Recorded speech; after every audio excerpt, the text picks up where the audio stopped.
আসসালামু আলাইকুম Brazil football fans. দর্শক, আপনারা সকলে জানেন যে কোপা আমেরিকার জন্য ডরিভাল জুনিয়র কিন্তু ইতিমধ্যে ২৬ সদস্যের একটি স্কোয়াড গঠন করেছে এবং সেই স্কোয়াডে কিন্তু অনেক ব্রাজিলিয়ান তারকা ফুটবলারদের জায়গা হয়নি। তারই মধ্যে অন্যতম সেরা হচ্ছে ব্রাজিলিয়ান রাইট উইঙ্গার ম্যালকম। তিনি কিন্তু সৌদি প্রো লিগের আল হিলালে খেলেন, মানে নেইমারেরও একই ক্লাবে খেলেন ম্যালকম। এবারের সিজনে ম্যালকম দুর্দান্ত পারফরমেন্স করেছে, একের পর এক ম্যাচে গোল, অ্যাসিস্ট, নানা রকমভাবেই কিন্তু নিজের দলকে এগিয়ে নিয়ে যাওয়ার চেষ্টা করেছেন। তিনি অপ্রতিরোধ্য পারফরমেন্স করেছে, এটা আপনাকে মানতেই হবে। তো ম্যালকম কিন্তু আসলে তার জায়গাটা ডিজার্ভ করতো, যদিও তিনি এর আগে কিন্তু ব্রাজিলের হয়ে অনেকগুলো ম্যাচ খেলেছেন, কিন্তু সাম্প্রতিক সময় ডরিভাল জুনিয়র কিন্তু তার এই পারফরমেন্স বিবেচনায় রাখেননি।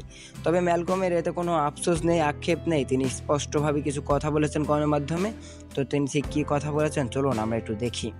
ম্যালকম বলেছেন, আমি সৌদি লিগে জ্বলে উঠতে পেরে এবং অনেক বড় এবং আন্তর্জাতিক নামের প্রতিযোগিতা করতে পেরে খুব খুশি। ব্রাজিল দলের কোচ আমাকে তার দলে অন্তর্ভুক্ত না করার সিদ্ধান্তকে আমি সম্মান করি, কিন্তু আমাকে কাজ চালিয়ে যেতে হবে।